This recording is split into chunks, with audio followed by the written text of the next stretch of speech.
ഞാൻ സജീഷിലേക്ക്. S K Sajeesh, ഇന്നിപ്പോൾ പത്രിക പിൻവലിക്കാനുള്ള അവസാന തീയതിയായിരുന്നു. 10 പേർ പോരാട്ടത്തിന് PV അൻവർ പത്രിക പിൻവലിക്കുന്നില്ല. ഈ പോരാട്ടത്തിൽ ഉറച്ചു നിൽക്കുന്നു, പിണറായി സത്തിനെതിരെ എന്നുള്ള നിലപാട്, അതോടൊപ്പം തന്നെ പ്രതിപക്ഷ നേതാവിനെതിരെയുള്ള കാര്യങ്ങളും ഉയർത്തുന്നുണ്ട്. ഈ ദിവസത്തെ നിങ്ങളുടെ ആത്മവിശ്വാസം എത്രത്തോളമാണ്?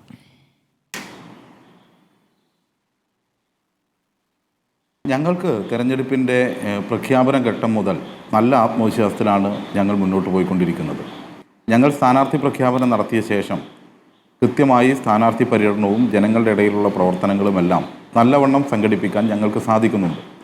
എന്നാൽ ഇപ്പോൾ ഏറ്റവും ഒടുവിൽ നമ്മൾ ഇത്തരമൊരു വിഷയം ചർച്ച ചെയ്യപ്പെടേണ്ടി വരുന്നത് അവസാനത്തെ നോമിനേഷൻ പിൻവലിക്കാനുള്ള സമയം വരെ UDF-നകത്ത് പ്രശ്നങ്ങൾ നിലനിൽക്കുന്നു, അൻവറുമായി ബന്ധപ്പെട്ട പ്രശ്നങ്ങൾ നിലനിൽക്കുന്നു എന്നതുകൊണ്ടാണ്.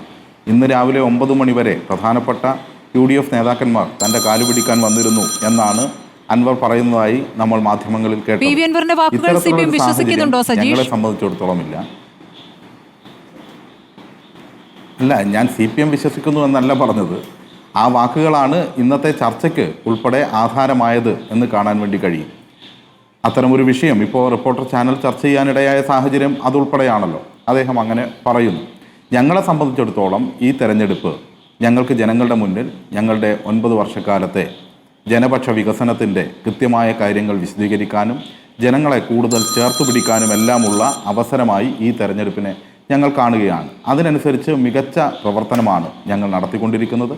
ഞങ്ങൾ തികഞ്ഞ ആത്മവിശ്വാസത്തിലാണ്. നിലമ്പൂർ മണ്ഡലം ഉൾപ്പെടെയുള്ള എല്ലാ പ്രദേശങ്ങളിലും ഉണ്ടായ വികസനത്തെക്കുറിച്ച് ഞങ്ങൾക്ക് ചർച്ച ചെയ്യാൻ വേണ്ടി കഴിയും. പക്ഷേ മലപ്പുറത്തെ നിങ്ങൾ എങ്ങനെയാണ് കാണുന്നത് എന്ന് പറഞ്ഞുകൊണ്ടാണ് പ്രതിപക്ഷം പ്രചാരണം നടത്തുന്നത്. സജീഷ്, അതിനെ എങ്ങനെയാണ് CPM നേരിടാനിരിക്കുന്നത്? കാരണം നിങ്ങളുടെ നേതാക്കൾ തന്നെ പറഞ്ഞ പല പരാമർശങ്ങൾ, മുഖ്യമന്ത്രി മലപ്പുറവുമായി ബന്ധപ്പെട്ട് നൽകിയ അഭിമുഖം, ഇതൊക്കെയാണ് പ്രധാനപ്പെട്ട വിഷയങ്ങളായി പ്രതിപക്ഷം എടുത്തുയർത്തുന്നത്. അത് നിലമ്പൂരിൽ എങ്ങനെ പ്രതിഫലിക്കുമെന്നാണ് നിങ്ങൾ ഭയപ്പെടുന്നത്?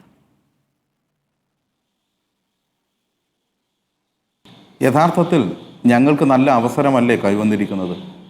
യഥാർത്ഥത്തിൽ നമ്മൾ കാണേണ്ടത് ചരിത്രപരമായ എല്ലാ വസ്തുതകളെയും മലപ്പുറം ജില്ലയോട് തന്നെ കോൺഗ്രസ് സ്വീകരിച്ച സമീപനത്തെയും അതിൽ ആര്യാടനുൾപ്പെടെ വഹിച്ച പങ്കിനെക്കുറിച്ചുമെല്ലാം നല്ലവണ്ണം ഈ തെരഞ്ഞെടുപ്പിൽ ഒന്നുകൂടി ചർച്ചയാകാൻ ഉതകുന്ന സാഹചര്യം സൃഷ്ടിക്കപ്പെടുകയാണല്ലോ ചെയ്തത്.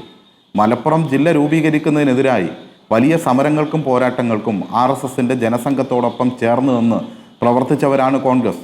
അതിന് നിരാഹാരം കടന്ന ശ്രീ ആര്യാടൻ ഉൾപ്പെടെയുള്ള ആളുകൾ അവരുടെ പ്രവർത്തനം ഇപ്പോൾ എന്തായിരുന്നു എന്ന് ഇപ്പോഴത്തെ സ്ഥാനാർത്ഥിയിലേക്ക് വരെ എത്തി നിൽക്കുന്ന സാഹചര്യത്തിലേക്ക് വരുന്നു. അതാണ് മലപ്പുറം ജില്ല രൂപീകരിച്ചത് നിങ്ങളാണ് എന്നുള്ള ഒരു അവകാശവാദം അവിടെ ഉന്നയിക്കുമ്പോൾ സജീഷ്, അത് സപ്തകക്ഷി മുന്നണിയായിരുന്നല്ലോ. അങ്ങനെ ഒരു മുന്നണി രൂപീകരിക്കണമെങ്കിൽ മലപ്പുറം ജില്ല വേണമെന്ന് ലീഗ് ശഠിച്ചത് കൊണ്ടല്ലേ അത് സാധ്യമായത് എന്ന് തിരിച്ചും UDF-ൽ നിന്ന് ചോദ്യമുണ്ട്.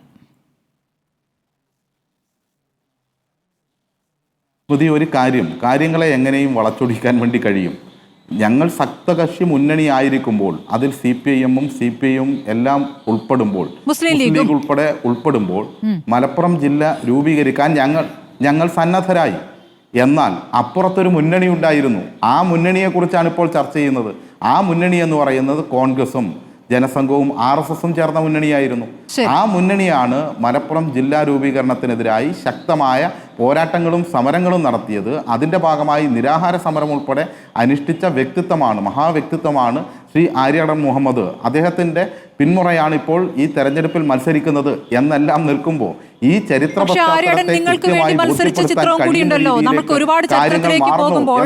നിങ്ങളെ പ്രതിരോധത്തിലാക്കുന്ന വിഷയങ്ങളുമുണ്ട്.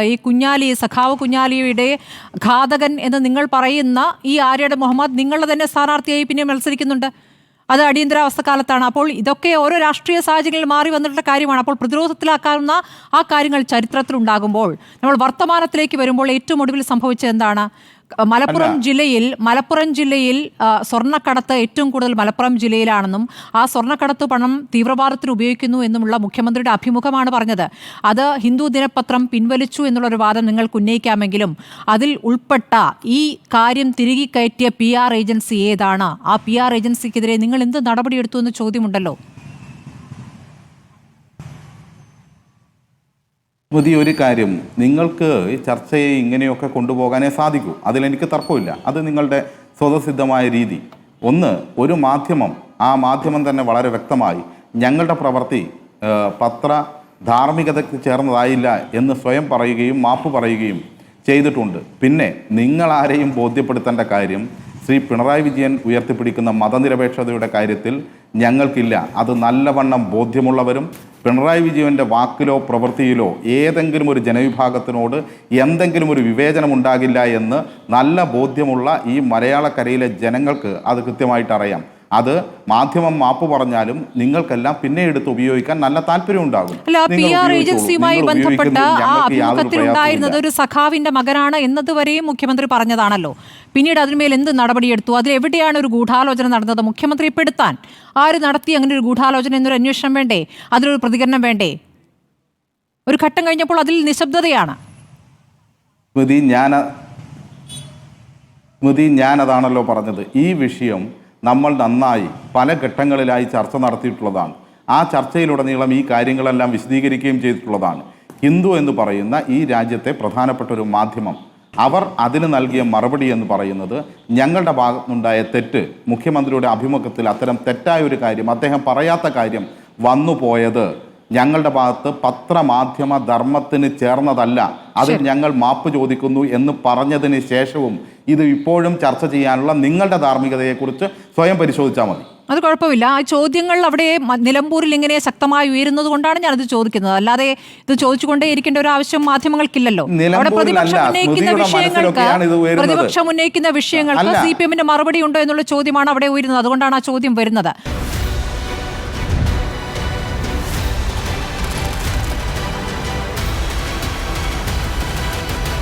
ഡിബേറ്റ് വിത്ത് സ്മൃതി പരുത്തിക്കാട്.